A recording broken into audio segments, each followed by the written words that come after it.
Today we are going to discuss about I/O port structure in 8051. 8051 has 4 8-bit port on chip ports. That is, it has 8-bit on chip ports are there.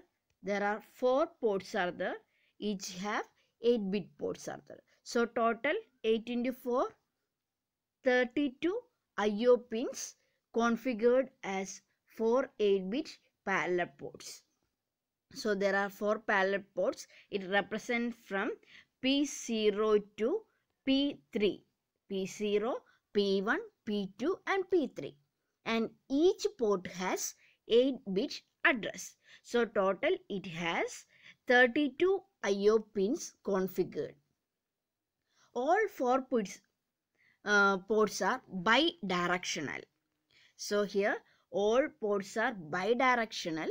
That means it can pass both direction, and it can be configured as either input or output or both.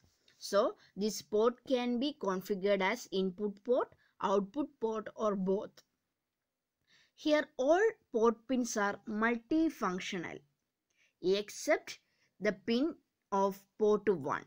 So port 1 has a unique functional, that is there is only one function for the pins in the port 1, but all other port function has multiple function, and each port has a latch and driver or buffer.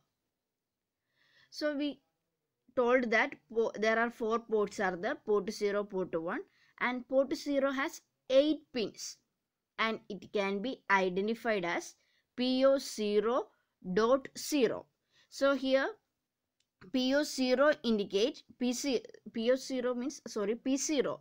P0 indicate port 0, and there are 8 pins are there. So it represents port 0, 0, that is least significant bit. Then port 0, 1, next bit. Likewise PO0 to PO0.7, that is it indicates 7 bit.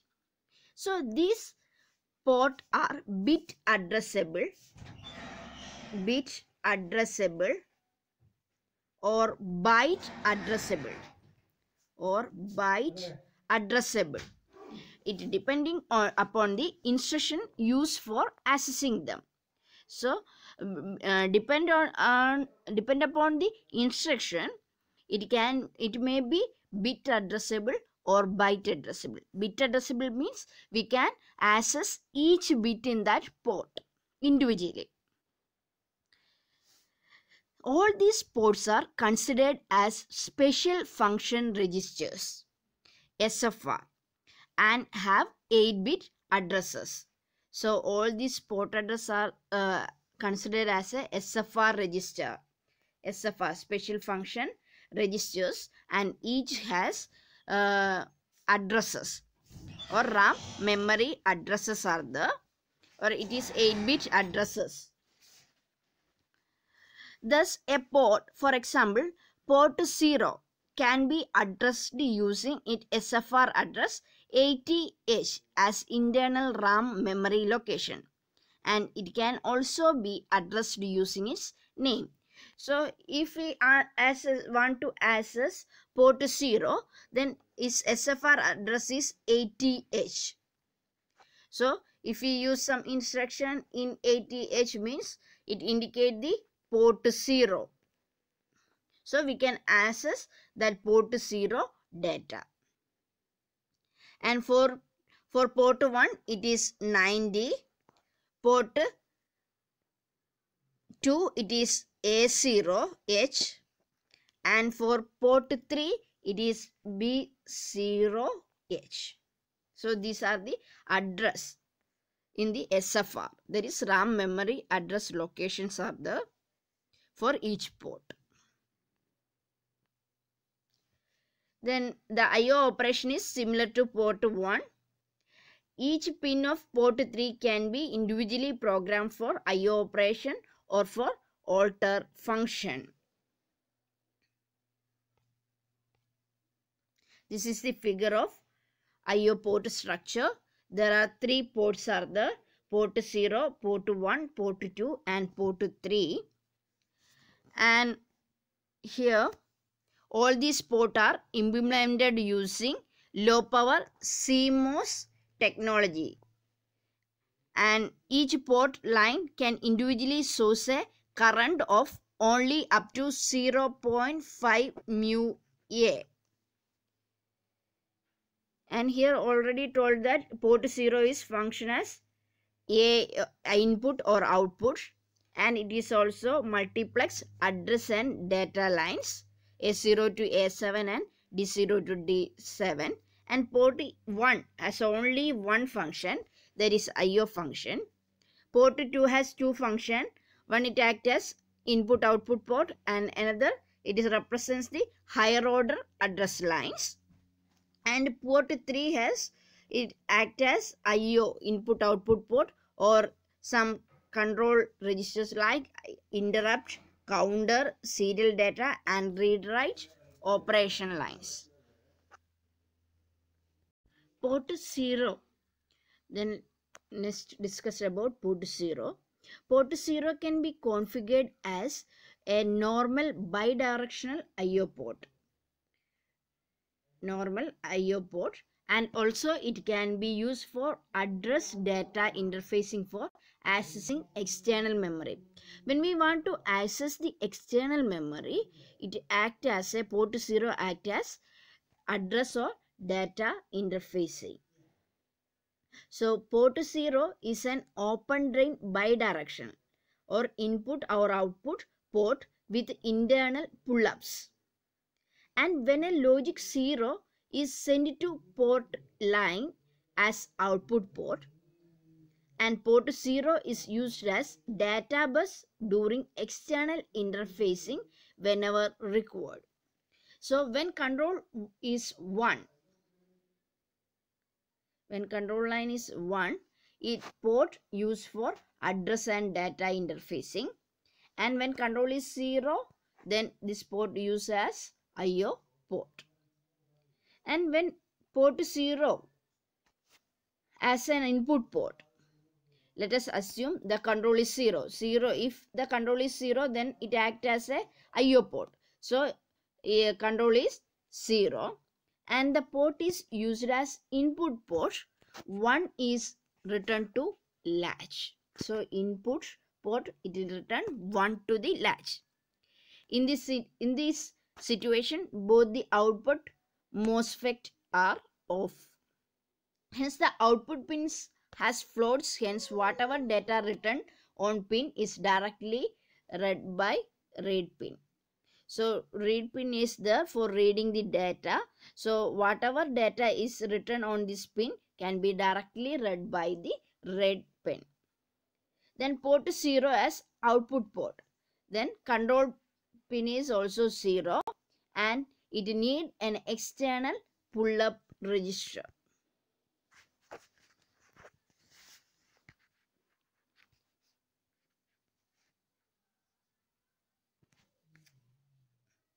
The next one is port 1. The port 1 is also an 8-bit bidirectional port with internal pull-ups. And port 1 does not have any alternate function. It has only dedicated for I/O interfacing.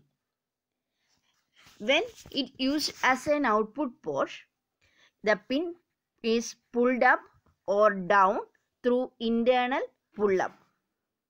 And if the port 1 is used as input port, then 1 has returned to the latch, and in this input mode, the bit returned to the pin by the external device can read by the processor.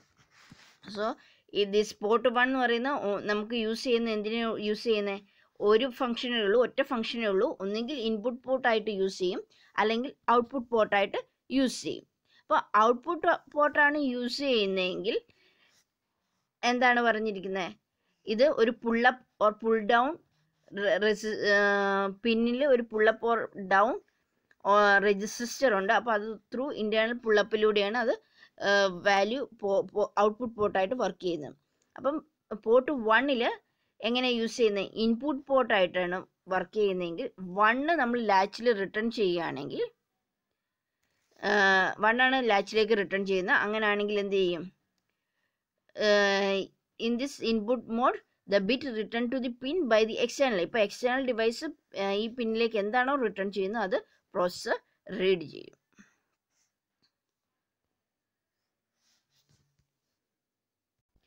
The next is port 2. Port 2 is used for higher external address byte or a normal input-output port.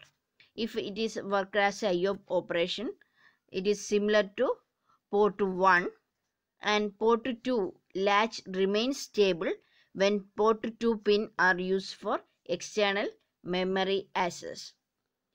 So for external memory access, when it is used, port 2 is used for external memory access, then latch remains stable. So port 2 is also a 8-bit bidirectional port, and it is used as a higher byte of address bus, that is A8 to A15. So it is used as a higher byte of address bus in the case of external memory or peripheral interfacing. When we നമ്മൾ മെയിനായിട്ട് external memory ആയിട്ട് interface ചെയ്യുമ്പോഴോ അല്ലെങ്കിൽ ഏതെങ്കിലും peripheral ആയിട്ട് interface ചെയ്യുമ്പോഴോ higher order byte store ചെയ്യാൻ വേണ്ടിയിട്ടാണ് ഏത് യൂസ് ചെയ്യുന്നത്? പോർട്ട് 2 അഡ്രസ് ലൈൻസ് യൂസ് ചെയ്യുന്നത്. Then next is port 3. Is also an 8-bit bidirectional port, and it has some with internal pull-ups, and port 3 pin which are externally pulled low when being used as input pins. So when it is used as input pin, then these pins are externally pulled low, and port 3 pin also function as different control signals or peripheral signal. So here port 3 0th bit is used as a receiver data line serial input port, and port 3.1 that is used for transmitting data, and this port 3 0 and 1 bit is used for serial communication, and port 3 2 second bit is used as an external interrupt 0, and port 3 third bit is used as a external input for interrupt for 1. So next 2 bit 2 and 3 are used for interrupt, and next 2 bit 4 and port 3 4 and 5 bit are used for timer. So timer 0 external input and timers 1 external input, and last 2 bits port 3 6 and 7th bit is used as write and read operation. So external data memory write and external data memory read operation it is used. So this function is very important. Then port 3 has 7 different functions. It is mainly used for serial communication, interrupt, timer, and read-write operation. So each pin of port 3 can be individually programmed for IO operation or for alternative function. The alternate function can be activated only if the corresponding latch has been returned to 1. And to use port as IO input port, 1 should be returned to the latch. So here it is 0, then latch is returned to 0, then it acts as a input port. Otherwise it is latch is written as 1, then it is worked as a alternate function. This is all about ports in 8051.